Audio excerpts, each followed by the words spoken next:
Começa agora Revidecast, o podcast semanal da Revide. Oferecimento Ribeirão Shopping, sempre muito mais. Olá, eu sou o Murilo Pinheiro. Bem-vindo ao nosso Revidecast, o podcast da Revide. Aqui você vai saber tudo o que aconteceu de mais importante na última semana. Olá, eu sou Paulo Apolinário. O Paulo Apolinário está substituindo excepcionalmente a Isabel de Farias. Abel perdeu a voz essa semana aí devido às suas múltiplas atividades. E aí o Paulo está participando conosco nessa edição aqui do nosso podcast para levar aos nossos ouvintes as notícias da semana. Revide. Na última segunda-feira, dia 8 de agosto, os médicos do Hospital das Clínicas de Ribeirão Preto detalharam em entrevista coletiva o mais novo caso clínico de separação de gêmeas siamesas. As irmãs Alana e Maria, de 1 ano e 8 meses, nasceram com os crânios grudados e passaram pela primeira cirurgia de craniotomia no HC Criança neste sábado, dia 6, que teve 9 horas e 30 minutos de duração e foi uma cirurgia bem sucedida. É o segundo caso do tipo conduzido pelo HC de Ribeirão Preto. O primeiro foi em 2018. As crianças ainda não estão totalmente separadas. O procedimento deve ser completado até junho de 2023. Alana e Maria nasceram no HC Criança em novembro de 2020, mas a família é natural de Piquerobi, na região de Presidente Prudente. A união das gêmeas pela cabeça foi detectada ainda durante a 10ª semana de gestação das gêmeas e acompanhada pela equipe clínica do hospital desde então. No dia 6, as irmãs foram submetidas a uma neurocirurgia para a separação de pequenas veias no cérebro. O procedimento começou às 7h30 e terminou às 5 horas da tarde, com a participação de 40 médicos, enfermeiros e pessoal de apoio dos departamentos de neurocirurgia pediátrica e cirurgia plástica. Como o Murilo disse, essa cirurgia ela vem na esteira de várias cirurgias bem-sucedidas feitas pelo Hospital das Clínicas de Ribeirão Preto, com aquela cirurgia que começou no final de 2018, com aquela série de cirurgias da equipe do Dr. Hélio Machado para a separação das gêmeas Maria Isabela e Maria Isadora. Com esse know-how que o Hospital das Clínicas adquiriu, o hospital se torna uma referência nacional e mundial para a realização dessa cirurgia. Uma cirurgia que, pelas reportagens, a gente vê que se trata algo de extrema alta complexidade, uma vez que algumas veias do cérebro irrigam as cabeças das duas meninas. Então, os médicos precisam testar isso várias vezes, exaustivamente, para que essa cirurgia seja feita com o máximo de segurança, porque esse eu acho que é o grande desafio, de fazer a separação e conseguir manter as meninas vivas. Tomara que a equipe capacitada do HC consiga, nesse procedimento, o mesmo resultado que obteve na cirurgia anterior. Revide. Nessa quinta-feira, dia 11, as 8 unidades de ensino do campus da USP de Ribeirão Preto promoveram um ato em defesa do Estado Democrático de Direito. Em transmissão ao vivo, foi realizada a leitura da Carta às Brasileiras e aos Brasileiros em defesa do Estado Democrático de Direito. A carta foi elaborada por antigos alunos da Faculdade de Direito da USP e foi lida no pátio da faculdade no Largo São Francisco, em São Paulo. No documento, os signatários convocam a nação para ficar alerta na defesa da democracia e do respeito ao resultado das eleições. E lembrando que nessa sexta-feira, quando estamos gravando o podcast, também foi realizado um ato aqui na USP de Ribeirão Preto, no auditório da Faculdade de Direito. E lembrando que esse não é um ato partidário, ele é um ato que exige o básico, que é o funcionamento das instituições e a defesa do Estado Democrático de Direito. Acho que esse ponto que o Paulo comentou é muito importante, Muitas pessoas confundiram isso, achando que essas manifestações estariam a favor de um ou outro candidato, o que na verdade não corresponde à verdade. É um ato pela manutenção, pela defesa das regras, das próximas eleições, o que é extremamente importante. E o a lamentar é que a gente, nesse momento da vida brasileira, depois de tantos anos de ditadura e tantos anos de período democrático, a gente esteja precisando estar colocando em pauta esse tipo de assunto. A gente poderia estar discutindo outros problemas mais sérios que o país tem e, na verdade, todo esse debate, toda essa mobilização é para simplesmente manter as regras que já existem e que trouxeram a democracia brasileira até aqui. Revide. A deputada federal Carla Zambelli se encontrou com Walter Delgatti Neto, o hacker de Araraquara, no dia 28 de julho em Ribeirão Preto. O teor da conversa não foi divulgado oficialmente, mas interlocutores apontam que o encontro serviu para tratar da segurança das urnas eletrônicas. Em uma postagem no Twitter, Zambelli ressaltou o crime cibernético cometido por Delgatti, o homem que hackeou 200 autoridades entre os ministros do Executivo e do Judiciário brasileiro. Muita gente deve realmente ficar de cabelo em pé depois desse encontro fortuito. Em breve, novidades, escreveu a deputada. Delgatti foi preso em Ribeirão Preto em julho de 2019, acusado de invadir os celulares de aproximadamente 1.000 autoridades, entre elas o ex-ministro da Justiça Sérgio Moro e o presidente Jair Bolsonaro. A Polícia Federal, Delgatti, declarou que entregou o material ao jornalista do Intercept, Glenn Greenwald. Para a PF, Delgatti e outros 3 presos na Operação Spoofing acessaram as conversas de autoridades no aplicativo de mensagens e as divulgaram. A investigação e perícia em materiais apreendidos comprovam a ação da quadrilha no caso. Em setembro de 2020, contudo, a Justiça determinou a soltura do hacker, que permanecia em prisão preventiva. Revide.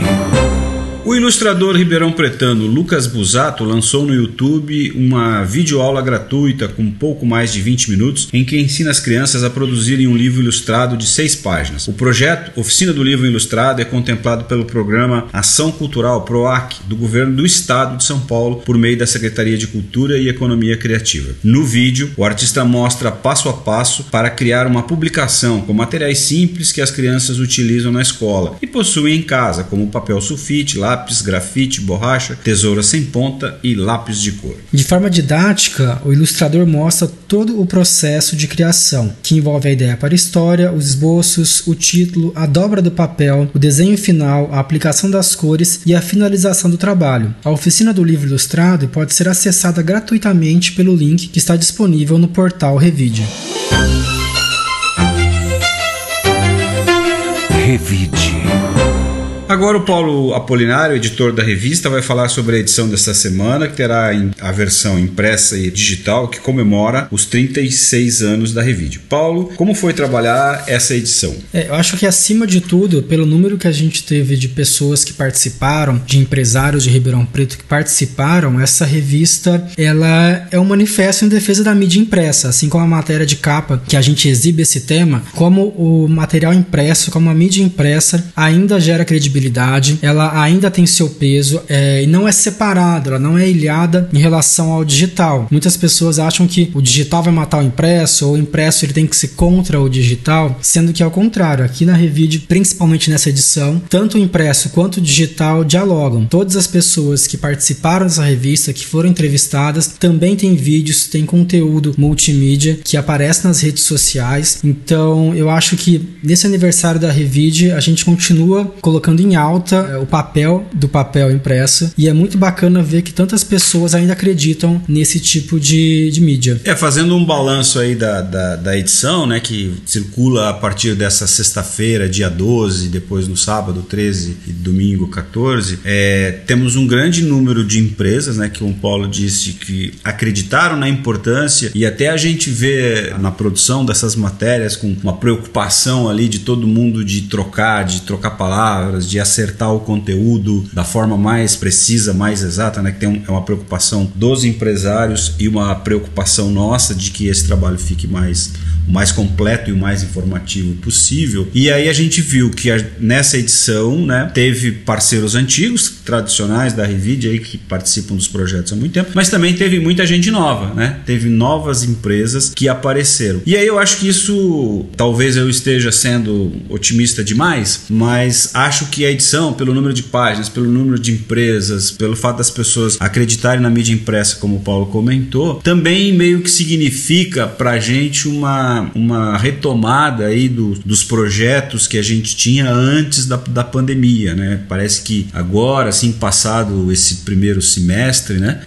parece que realmente a vida está começando mesmo, de fato, né, a voltar ao normal, as empresas a se mobilizarem. A gente está vendo muitas inaugurações, ações, muitos lançamentos de novos projetos, abertura de novos estabelecimentos comerciais, como a gente tem algumas matérias nessa edição da Revide também. A gente percebe uma retomada da economia. A gente só espera que tenha a ver com o comentário anterior que a gente fez, que a política não atrapalhe esse sopro, essa retomada da economia. Acho que se isso não acontecer, a gente tem condições aí de ter um final de ano, segundo semestre um pouco melhor do que foi o primeiro. Sim, e lembrando também que para essa edição da Revide eu dei uma olhada novamente na nossa primeira edição, a edição número 1, publicada há 36 anos. E na edição número 1, no primeiro editorial, já havia ali um descontentamento, uma dificuldade em fazer jornalismo no interior. Levando em consideração que é um veículo que tem 36 anos de existência, sabendo da dificuldade que é fazer jornalismo no interior, em 2022, em meio a toda a crise, em meio a todos os problemas, pós-pandemia, publicar um material com 100 páginas, com o número de empresas que a gente teve, é um feito e tanto. E mais uma vez, é muito bacana ver que tanta gente ainda acredita no projeto, que tanta gente ainda apoia e que divulga e que gosta de se ver na Revide, né? E para falar um pouco mais sobre essa edição, eu queria chamar as duas repórteres, a Loreta e a Yara, que participaram das matérias, para falar um pouco mais sobre esse trabalho. Olá, meu nome é Loreta Fagionato, eu sou repórter da Revide e vim falar como foi fazer parte desse novo projeto da revista que circula nesta semana. Fazer jornalismo nos dias de hoje já é um tipo de resistência, e fazer jornalismo impresso em uma cidade do interior vai além da resistência. A mídia tem um papel importantíssimo e que devemos sempre exaltar, consumir e participar ativamente. Agradecemos muito a participação dos patrocinadores que ajudam a manter a força dos veículos de comunicação, e queria dizer que é uma honra fazer reportagens para a Revide. Eu lembro de ler a revista nos consultórios médicos da vida desde a infância, e fazer parte dessa história hoje como repórter é gratificante. Um abraço a todos e parabéns pelos 36 anos da Revide. Olá, eu sou a Yara, jornalista. Estou aqui para falar bem rapidinho da edição especial de aniversário da Revide dessa semana. A Revide é um patrimônio para Ribeirão Preto. Não é qualquer cidade que tem uma revista com 36 anos de vida, ainda mais uma publicação semanal. Isso é fruto de um trabalho feito a muitas mãos, com muita competência e, é claro, amor pelo que se faz. A matéria de capa reuniu profissionais da área de publicidade e comunicação para reafirmar a importância da mídia impressa na vida das pessoas e para os negócios. Muita gente boa, dando ênfase para sua opinião sobre o tema. Vale conferir. Além disso, essa edição teve como foco o empreendedorismo e a liderança, e traz muitas empresas que estão aí contribuindo com o desenvolvimento de Ribeirão e região. Gente que acredita na cidade e põe a mão na massa para fazer acontecer em vez de reclamar. Foi muito bacana entrevistar a pesquisadora da FEA, Simone Galina, que falou abertamente sobre inovação e como o Brasil perdeu esse bonde lá nos anos 90. E ainda deu dicas de como a gente pode e deve repensar alguns conceitos sobre empreendedorismo para que ele seja uma cultura que comece em casa. Lê, gente, tá demais. E tem ainda uma matéria sobre o lançamento do novo portal da Revide, que já está há 12 anos no ar, fazendo jornalismo de verdade, com apuração dos fatos e cuidado com a notícia. Enfim, gente, uma edição de 100 páginas, para lá de especial, não dá para não ler.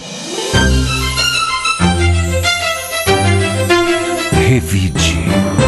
E a Gabriela Maulin, a editora do portal, vai nos contar quais foram os destaques da semana no portal Revide. Olá, ouvintes do nosso Revidecast. Aqui é a Gabriela Maulin e sigo agora com os destaques do portal Revide. Nessa última quinta-feira, um caminhão desrespeitou uma sinalização de parada obrigatória e colidiu com um ônibus de transporte coletivo aqui de Ribeirão Preto. O acidente ocorreu por volta das 9 horas, na esquina das ruas Fernando de Lázaro e Norival Gonçalves Rabelo, no bairro Quintino Face 1, na zona norte de Ribeirão Preto. Apesar do susto, ninguém se feriu. No portal Revide, você confere um vídeo do momento exato do acidente. Além das notícias que são publicadas diariamente, no portal Revide você também confere os blogs, que abrangem diversos assuntos e de diversas personalidades aqui de Ribeirão Preto. Basta acessar revide.com.br/blog e conferir. Por hoje é só e até a próxima!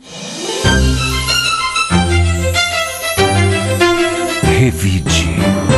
Bom, eu aproveito aqui o espaço público, né, para agradecer também ao pessoal da Revide que trabalhou nessa edição. Eu acho que foi uma edição que ficou com uma qualidade muito boa, foi bem produzida, deu um pouco de trabalho aí, mas até muito em função da quantidade de empresas que a gente teve, que muito nos honra de tantas empresas importantes de Ribeirão Preto terem participado da Revide, dessa edição especial de comemoração dos 36 anos. Pretendemos ficar mais alguns anos por aqui. Por hoje nós terminamos aqui o nosso podcast. Quero agradecer os ouvintes que nos acompanham toda semana e desejar um excelente fim de semana para todos. E lembrando também que a Revide, a revista dessa semana, que é impressa, ela também está disponível no portal Revide. Então, um bom fim de semana a todos e até semana que vem. O Revidecast tem a edição de Rodrigo Leone e está disponível nas plataformas de áudio Spotify, Amazon, YouTube, SoundCloud, Deezer, Apple Podcasts e Google Podcasts.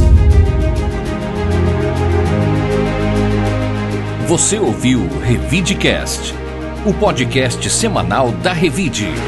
Oferecimento Ribeirão Shopping, sempre muito mais. Informação de qualidade tem valor. Incentive o bom jornalismo.